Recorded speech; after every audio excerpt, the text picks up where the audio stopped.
बच्चों अभी तक हमने क्या करा, क्वेश्चन नंबर 5 तक कर लिए हैं 2.1 के। अब क्वेश्चन नंबर 6 करेंगे। क्वेश्चन नंबर 6 देखो क्या है, tan इनवर्स -1 है। tan इनवर्स -1 है, आपको इसकी प्रिंसिपल वैल्यू फाइंड करनी है। तो प्रिंसिपल वैल्यू फाइंड करनी है बच्चों, वही सेम काम करेंगे। लेट करेंगे सबसे पहले tan इनवर्स -1 को y के बराबर, यहाँ से tan y -1 आ जाएगा। अब हम चेक करेंगे -1 कब आएगा, माइनस बाहर रखा, 1 कब आता है बच्चों, π/4 पे। तो tan π/4 1 होता है, बाहर रख दिया मैंने माइनस, क्योंकि ये -1 है। तो -1 है, माइनस बाहर रखा, 1 कब आता है, tan π/4 पे। अब तो tan y कितना आ गया, -tan π/4। बच्चों मैं -tan π/4 को tan -π/4 भी लिख सकता हूँ। क्यों, क्योंकि tan ऑफ बच्चों, tan ऑफ इसका रीज़न क्या है, tan of -θ is equal to -tan θ होता है। ठीक है बच्चों, tan ऑफ -tan θ होता है, और -tan θ को मैं tan ऑफ -θ भी लिख सकता हूँ। ठीक है, तो मैंने -tan θ को tan ऑफ -θ लिख दिया है, उसके पीछे रीज़न यहाँ पर ये है। अब tan y कितना हो जाएगा, tan ऑफ -π/4 हो जाएगा। तो हम जानते हैं जो रेंज किसकी प्रिंसिपल वैल्यू ब्रांच में, tan इनवर्स की जो रेंज होती है ओपन इंटरवल -π/2 से प्लस π/2 तक होती है। तो और ये वैल्यू मैंने देखा -π/4 इन दोनों वैल्यू के बीच में लाई करती है, क्योंकि इसका मतलब है -90 और दूसरे का मतलब है π/2 का मतलब है +90, और ये π/4 का मतलब है -45। ये माइनस साइन है तो -45, तो -45 -90 +90 के बीच में लाई करता है। इसलिए हम बोलेंगे tan ऑफ -π/4 की वैल्यू कितनी आई है बच्चों, -1 आई है। तो प्रिंसिपल वैल्यू क्या हो जाएगी इसकी, -π/4 हो जाएगी। Principal value of tan inverse -1 is -π/4 because -π/4 lies in the range of the principal value branch of tan inverse function. ठीक है बच्चों, अगला पार्ट करते हैं। अगले पार्ट में क्या है बच्चों, सेक क्या है, सेक इनवर्स। हाँ तो बच्चों सेक इनवर्स 2/√3 दे रखा है, इसकी आपको प्रिंसिपल वैल्यू फाइंड करनी है। वही काम करेंगे, लेट करेंगे यहाँ पर। लेट करा मैंने सेक इनवर्स 2/√3 को y के बराबर। सेक y कितना हो जाएगा, 2/√3 हो जाएगा। 2/√3 मेरे को चेक करना है किस पे होती है, तो 2/√3 सेक कब होता है, π/6 पे। π/6 मतलब 30 डिग्री पे, तो सेक 30 डिग्री कितना होता है, 2/√3। तो यहाँ पर से सेक y कितना आ गया, सेक π/6। और हम जानते हैं जो रेंज होती है सेक इनवर्स की, जो रेंज होती है प्रिंसिपल वैल्यू ब्रांच में सेक इनवर्स की, वो क्या होती है, क्लोज इंटरवल 0 से π माइनस π/2। क्लोज इंटरवल 0 से π माइनस π/2। अगर ये वैल्यू क्लोज इंटरवल 0 से π माइनस π/2 के इस कंडीशन को सेटिस्फाई करिए, इस इंटरवल में लाई करती है, तब हम बोल देंगे π/6 क्या है, सेक इनवर्स 2/√3 की प्रिंसिपल वैल्यू है। तो यहाँ से वही मैंने देखा, π/6 जो है इसके अंदर लाई कर रहा है, इस इंटरवल के अंदर लाई कर रहा है, इस कंडीशन को सेटिस्फाई कर रहा है। तो इसलिए मैंने बोल दिया सेक π/6 की वैल्यू कितनी आई है, 2/√3 आई है। तो therefore principal value of sec inverse 2/√3 is π/6। ठीक है बच्चों, नेक्स्ट पार्ट करते हैं। ठीक है बच्चों, क्वेश्चन नंबर 8 करते हैं। क्वेश्चन नंबर 8 में भी प्रिंसिपल वैल्यू फाइंड करनी है किसकी, cot इनवर्स √3। cot इनवर्स √3 की प्रिंसिपल वैल्यू क्या होती है, वही सेम काम करना है। cot इनवर्स √3 को y के बराबर लेट कर लेंगे, तो यहाँ से cot y √3 आ जाता है। और √3 कब होता है cot पे बच्चों, 30 डिग्री पे। cot 30 डिग्री कितना होता है, √3। तो cot 30 लिख दिया मैंने, cot 30 को π/6 लिखते हैं इन रेडियन, तो cot π/6 लिख दिया। cot π/6 is equal to cot √3 होता है। तो cot y की वैल्यू कितनी आ गई बच्चों, cot y की वैल्यू आ गई cot π/6। अब मैं जानता हूँ कि जो cot इनवर्स की रेंज क्या होती है प्रिंसिपल वैल्यू ब्रांच में, ओपन इंटरवल 0 से π। और अब मैं चेक करूँगा 0 से π के बीच में अगर ये π/6 वैल्यू लाई करती है, तब मैं बोल दूंगा कि cot इनवर्स √3 की जो प्रिंसिपल वैल्यू होती है वो क्या होती है बच्चों, π/6 ही होगी। तो मैंने चेक करा जब 0 से π के बीच में ये वैल्यू लाई कर रही है, नहीं कर रही, तो ये बिल्कुल लाई कर रही है। ये 0 डिग्री है और ये 180 डिग्री है, और π/6 का मतलब हो गया बच्चों 30 डिग्री है। तो 30 डिग्री 0 से 180 के बीच में लाई करती है, तो इसलिए मैंने बोल दिया cot π/6 की वैल्यू कितनी है बच्चों, √3 आई है। तो मैंने बोल दिया principal value of cot inverse √3 is π/6। ठीक है, नेक्स्ट पार्ट करते हैं।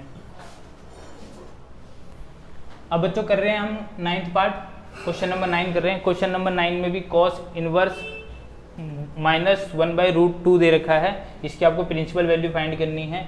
वही सेम स्टेप, इसको लेट कर लेंगे हम। लेट कर लिया मैंने, क्या लेट करा, cos इनवर्स -1/2 को एक वेरिएबल y के बराबर लेट कर लिया। यहाँ से मुझे मिल जाएगा बच्चों cos y क्या हो जाएगा बच्चों, -1 हो जाएगा, क्योंकि ये उस तरफ चला जाएगा तो cos y बन जाएगा। तो cos y कितना हो गया बच्चों, -1/2 हो जाएगा। अब माइनस बाहर रखा, 1/2 कब होता है cos पे, 1/√2 है बच्चों, ये 1/√2 है। 1/√2 कब होता है बच्चों? π/4 पे, तो माइनस π/4 हो जाएगा। अब यहाँ से cos फाई कितना आ गया? ये आ गया। अब बच्चों सिंपल सा देखो, इसको आप बोलोगे भाई, इससे मैंने करवाया था एक ऐसे क्वेश्चन कि माइनस कॉस ऑफ π/4, इसको मैं कॉस ऑफ माइनस π/4 नहीं लिख सकता। मैंने आपको बताया क्यों नहीं लिख सकता, क्योंकि cos of minus theta not equal to cos minus cos theta, ये इसके बराबर नहीं होता। ऐसा लिखना गलत है, ऐसा लिखना गलत है। कॉस ऑफ माइनस थीटा गलत हो जाता है, इसको ऐसे हम नहीं लिख सकते। तो इसलिए क्यों नहीं लिखा वो मैंने फर्स्ट क्वेश्चन में आपको बताया था समझाते वक्त। तो अब क्या करेंगे बच्चों, मैं क्या करूँगा, इसको क्वाड्रेंट चेंज करूँगा, ऐसे क्वाड्रेंट में लेके जाऊंगा जहाँ पर कॉस नेगेटिव होता है। तो कॉस नेगेटिव कौन से क्वाड्रेंट में होता है बच्चों? सेकंड क्वाड्रेंट में। तो सेकंड क्वाड्रेंट में ले जाने के लिए पाई माइनस थीटा करना पड़ता है। तो मैंने वही सेम काम करा, कॉस नेगेटिव है, नेगेटिव को पॉजिटिव बनाने के लिए, यहाँ पर ये नेगेटिव साइन हटाने के लिए इसको मैं सेकंड क्वाड्रेंट में ले गया।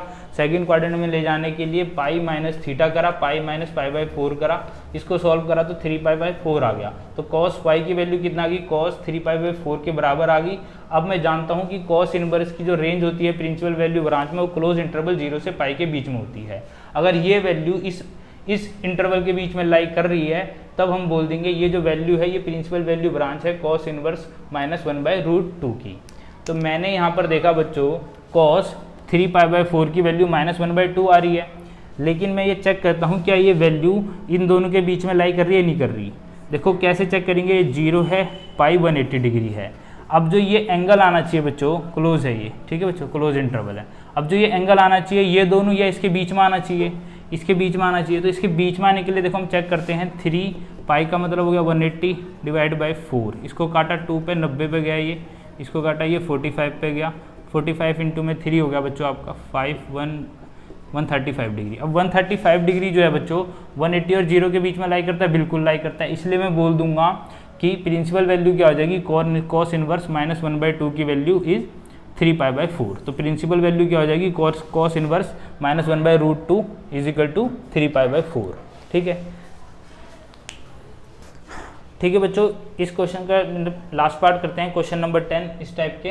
ठीक है, तो क्वेश्चन नंबर 10 में क्या है बच्चों, क्वेश्चन नंबर 10 में दे रखा है cosec inverse minus √2। Question number 10 है ये।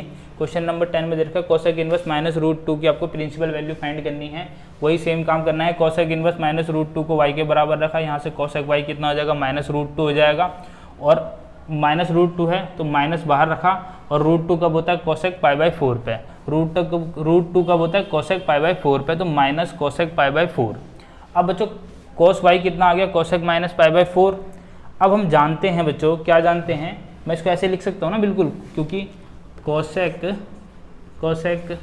माइनस थीटा बच्चों हम ऐसे होता है माइनस कोसेक थीटा लिख सकते हैं। तो कोसेक माइनस थीटा है ये बच्चों, तो कोसेक माइनस कोसेक थीटा को कोसेक माइनस थीटा लिख सकते हैं, तो बिल्कुल लिख सकते हैं, वही मैंने लिख दिया डायरेक्ट। ठीक है, अब हम जानते हैं कि जब प्रिंसिपल वैल्यू ब्रांच के अंदर जो कोसेक इनवर्स की जो रेंज होती है वो क्लोज इंटरवल -π/2 से +π/2 माइनस 0 डिग्री होती है। तो बच्चों 0 रेडियन है, 0 डिग्री होती है, वो 0 इसलिए होता है कि कोसेक उधर नॉट डिफाइन होता है। तो -π/2 से +π/2 माइनस 0 ये क्या है, रेंज है किसकी, प्रिंसिपल वैल्यू ब्रांच में किसकी, कोसेक इनवर्स फंक्शन की। तो मैंने देखा अगर ये वैल्यू इस इंटरवल के बीच में या इस इंटरवल में लाई कर रही है, तब मैं बोल दूंगा कोसेक इनवर्स माइनस √2 की ये -π/4 क्या है, प्रिंसिपल वैल्यू है। और मैंने यहाँ से देखा कि कोसेक इनवर्स -π/4 की वैल्यू -√2 आ रही है, और जो -π/4 है वो इस इंटरवल में लाई कर रहा है, साफ साफ दिख रहा है मुझे। अगर इस इंटरवल में -π/4 लाई कर रहा है तो मैं बोल दूंगा principal value of cosec inverse -√2 is -π/4। तो क्या हो जाएगी, ये वैल्यू क्या हो जाएगी बच्चों, प्रिंसिपल वैल्यू हो जाएगी, -π/4 प्रिंसिपल वैल्यू हो जाएगी, क्योंकि -π/4 इस रेंज में भी लाई कर रहा है और इस वैल्यू को भी सेटिस्फाई कर रहा है। इसलिए मैं बोल दूंगा कोसेक इनवर्स -√2 की प्रिंसिपल वैल्यू क्या हो जाएगी, -π/4। आज के लिए इतना ही, बाकी 11, 12, 13, 14 नेक्स्ट वीडियो में करते हैं। Thank you.